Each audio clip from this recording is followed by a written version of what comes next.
दोस्तों अगर आप 2023 में अपना एक सेविंग्स अकाउंट ओपन करवाने के लिए जा रहे हो गवर्नमेंट बैंक में और आप ये सोच रहे हो कि मैं यूनियन बैंक में अपना एक सेविंग्स अकाउंट ओपन करवाऊं या फिर बैंक ऑफ इंडिया में अपना एक सेविंग्स अकाउंट ओपन करवाऊं या फिर यूको बैंक में ओपन करवा लेता हूं, ये भी एक बेस्ट बैंक है।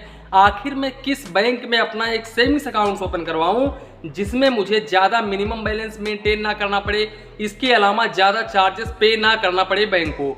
तो दोस्तों आज का ये टॉपिक इसी के ऊपर होने वाला है।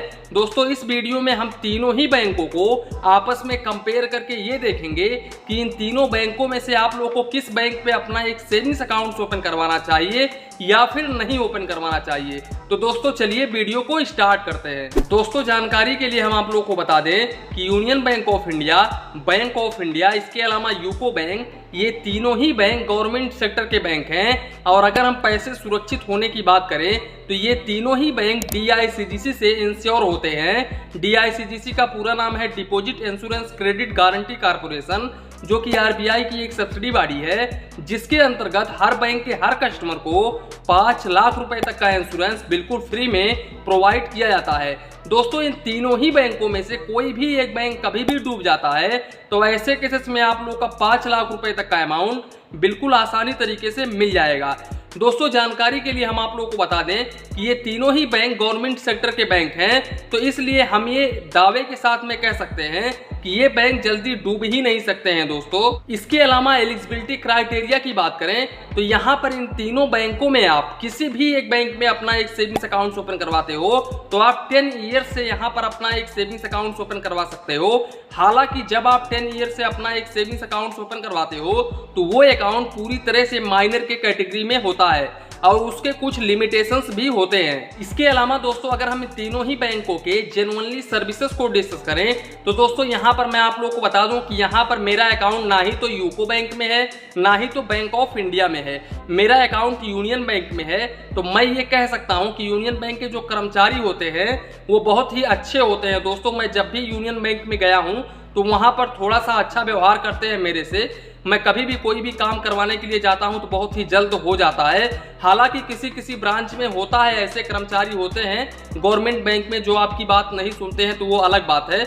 लेकिन हमारे यहाँ बहुत ही अच्छे कर्मचारी हैं, वो बहुत ही जल्दी काम कर देते हैं। और इसके अलावा यूनियन बैंक में और बैंक ऑफ इंडिया में और यूको बैंक में आप लोगों को मोबाइल बैंकिंग, इंटरनेट बैंकिंग का फैसिलिटी बिल्कुल फ्री में मिल जाता है। दोस्तों इसके अलावा दोस्तों यूको बैंक और बैंक ऑफ इंडिया पर मैंने एक सेपरेट वीडियो बनाई थी जिसमें मैंने अपने सब्सक्राइबर से पूछा था कि ये दोनों बैंक कैसे बैंक हैं, तो बताया गया था कि बहुत ही अच्छे बैंक है, कर्मचारी का भी व्यवहार काफ़ी अच्छा होता है।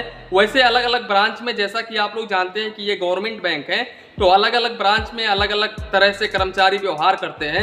जहां पर अच्छे होते हैं वहां पर आप लोगों से अच्छे तरीके से व्यवहार करते हैं, जहां पर कर्मचारी लापरवाह होते हैं वहां पर आप लोगों से लापरवाही से बात करते हैं, तो वो अलग बात है। इसके अलावा दोस्तों अगर हम इंटरेस्ट रेट की बात करें तो यहाँ पर यूनियन बैंक ऑफ इंडिया और बैंक ऑफ इंडिया आप लोगों को same he rate of interest अभी ऑफर कर रहा है सेविंग्स अकाउंट्स के ऊपर, जो कि है 2.75% पर एनम का रेट ऑफ इंटरेस्ट आप लोगों को सेविंग्स अकाउंट्स के ऊपर ऑफर करता है। जबकि अगर हम यूको बैंक की बात करें तो यूको बैंक यहाँ पर काफी कम हो जाता है इन दोनों बैंकों के मुकाबले।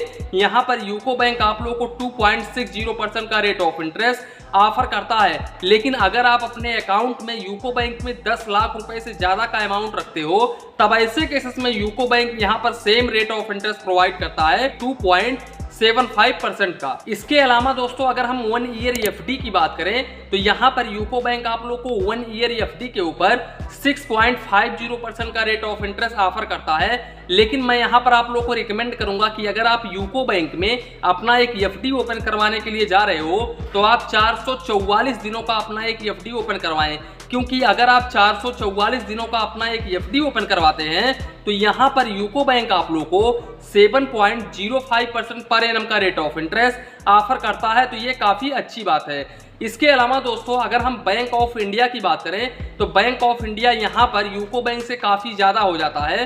बैंक ऑफ इंडिया आप लोगों को 7% का रेट ऑफ इंटरेस्ट ऑफर करता है 1 ईयर FD के ऊपर, जबकि यूनियन बैंक ऑफ इंडिया आप लोगों को 6.30% पर एनम का रेट ऑफ इंटरेस्ट ऑफर कर रहा है अभी फिलहाल में। और सीनियर सिटीजन है अगर आप तो यहाँ पर यूनियन बैंक ऑफ इंडिया आप लोगों को 6.80% का रेट ऑफ इंटरेस्ट ऑफर करता है।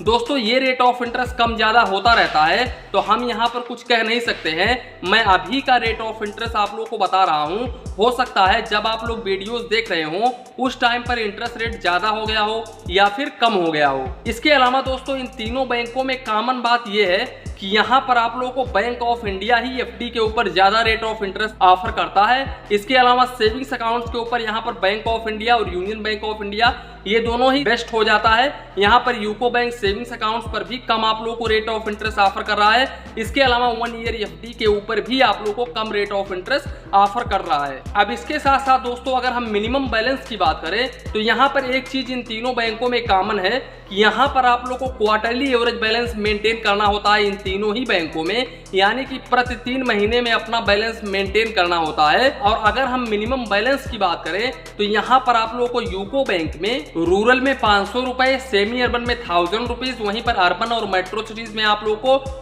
2000 रुपीज मेंटेन करना होता है। जबकि अगर हम बैंक ऑफ इंडिया की बात करें तो बैंक ऑफ इंडिया में आप लोगों को रूरल और सेमी अर्बन में ओनली 500 रुपए मेंटेन करना होता है और मेट्रो सिटी और अर्बन में ओनली 1000 रुपीज मेंटेन करना होता है।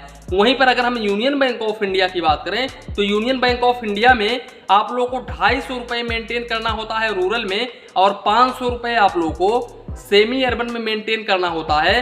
वहीं पर आप लोगों को 1000 रुपीज मेट्रो सिटी और अर्बन में मेंटेन करना होता है। दोस्तों इन तीनों बैंकों में अगर आप चेकबुक लेते हैं तब आप लोगों को इतना मिनिमम बैलेंस मेंटेन करना होता है। ये मैं बात पहले क्लियर कर दे रहा हूँ। अब यहाँ पर दोस्तों मिनिमम बैलेंस के मामले में यूनियन बैंक ऑफ इंडिया काफी बेस्ट है।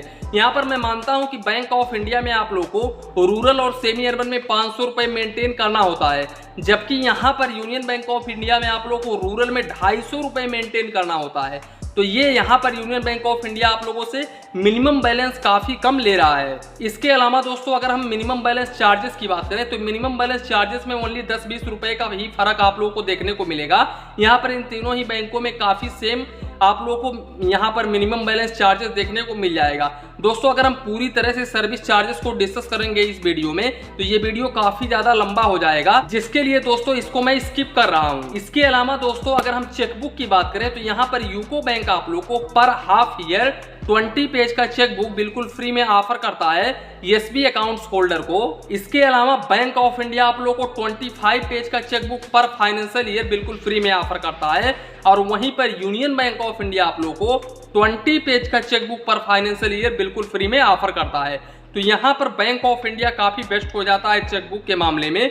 यहाँ पर बैंक ऑफ इंडिया आप लोग को 25 पेज का चेक बुक पर फाइनेंशियल ईयर बिल्कुल फ्री में ऑफर कर रहा है, जबकि यूनियन बैंक ऑफ इंडिया काफी कम है बैंक ऑफ इंडिया से। इसके अलावा यूको बैंक उससे भी कम है, क्योंकि यूको बैंक में आप लोग को पर हाफ ईयर में आप लोग को ओनली 20 पेज का चेक बुक देखने को मिलता है। अब इसके अलावा दोस्तों अगर हम डेबिट कार्ड की बात करें तो यहाँ पर इन तीनों ही बैंकों में आप लोग को रुपए डेबिट कार्ड देखने को मिल जाता है। और अगर हम इसके सर्विस चार्जेस को डिस्कस करें तो यहाँ पर आप लोग को एनुअल चार्जेस यूको बैंक में 175 रुपए प्लस जीएसटी हर साल देना होता है, जो कि आपके अकाउंट से काट लिया जाता है। और बैंक ऑफ इंडिया में आप लोग को 250 रुपए प्लस जीएसटी चार्जेस देना होता है एनुअली। और वहीं पर यूनियन बैंक ऑफ इंडिया में आप लोग को 200 रुपए प्लस जीएसटी चार्जेस देना होता है। तो यहाँ पर हम कह सकते हैं कि बैंक ऑफ इंडिया काफी ज्यादा चार्जेस कर रहा है आप लोगों से डेबिट कार्ड के ऊपर, जबकि यूनियन बैंक ऑफ इंडिया आप लोगों से थोड़ा सा कम चार्ज कर रहा है। लेकिन यूको बैंक यहाँ पर काफी कम हो जाता है। यहाँ पर डेबिट कार्ड के मामले में यूको बैंक काफी बेस्ट हो जाता है इन दोनों बैंकों के मुकाबले। इसके अलावा दोस्तों यूको बैंक के एटीएम से आप यूको बैंक के ओन एटीएम से मंथली 10 बार पैसे निकाल सकते हैं बिल्कुल फ्री में। और जबकि अगर हम बैंक ऑफ इंडिया की बात करें तो बैंक ऑफ इंडिया का एटीएम कार्ड ले जा करके अगर आप बैंक ऑफ इंडिया के ओन एटीएम से पैसे निकालते हैं तो यहाँ पर आप अनलिमिटेड पैसे निकाल सकते हैं। यहाँ पर कोई भी काउंट ऑफ ट्रांजेक्शन का लिमिट नहीं है।